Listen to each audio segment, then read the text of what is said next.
Hoosiers, are you ready for this? Our next comedian is from the great state of Indiana. Ladies and gentlemen, give it up for Andrew Cornelius!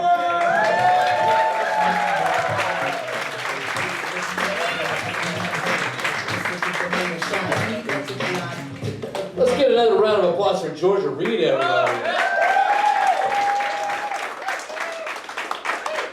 I'm also part of that stepmom block. We can't lie about this, you guys. My friends, you know, Oscar season has passed, and I watched The Irishman. Yeah! You are right to go, yeah. Because it was a good movie, but not a great movie. Just so I can know what kind of jokes I can say. How many people have seen The Irishman by a round of applause? And how many people have not seen The Irishman by a round of applause? I'm gonna bounce it out. No spoilers. No spoilers. No spoilers, but you should know the truth. And what you're getting yourself into. All right, so the idea was that Martin Scorsese spent like $150 million on his epic movie, and he thought that we would see it in theaters. If you're like me, you watched it at your in-laws' house over Christmas, over 3 days. That's what you get when you make a 3.5-hour movie. We had stuff to do. Like day one, we got into it and we're like, oh my God, this is great.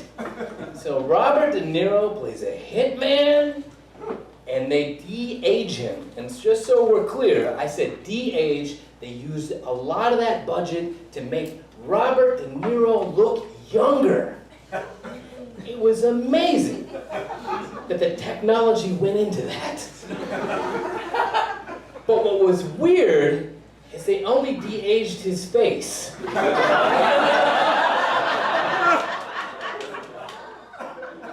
So Robert De Niro was like, he's gonna like mess some guy up. I'm like, yes, this is the Robert De Niro movie I want to see. But his body did not emulate that young man Robert De Niro thing. He's like, with my daughter, I'm gonna you up.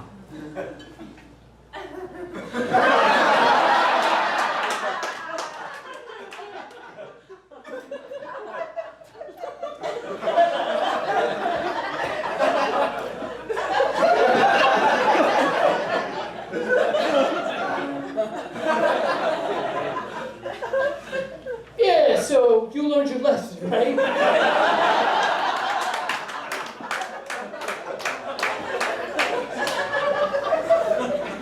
Now, as I mentioned, I watched it at my in-laws.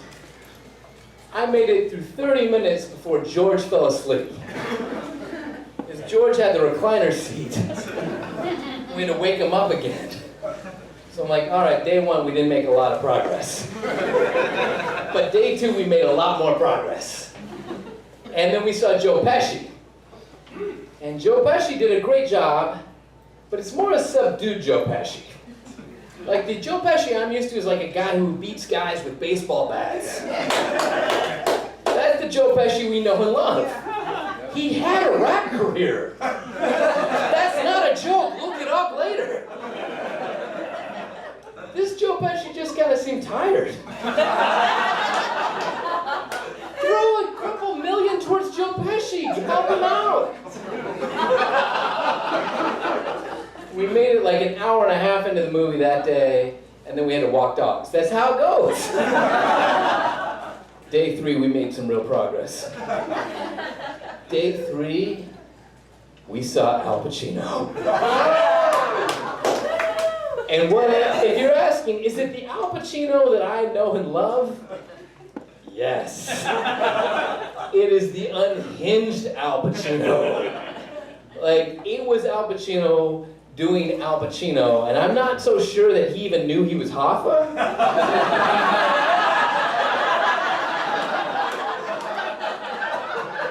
but he did his bits. He's like, okay, never put a fish in a car.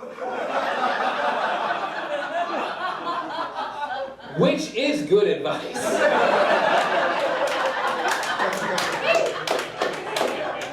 Because one time, my family went to Costco, and we did that seafood roadshow thing, and we got crab, and the crab has sharp pieces that went through the plastic bag. You're right to go, our minivan never smelled right, ever. We sold that thing, and everyone's like, something about this car. It's not right.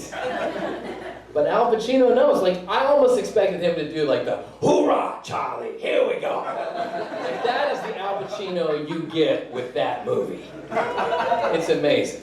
But I think like the real part of the movie that like got me is like, as we went through, like on day 3, I was with Kathy, and Kathy's like, hey, let's take a handbrake.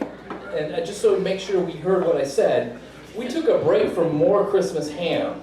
Because we had a honey-baked ham that we hadn't worked all the way through.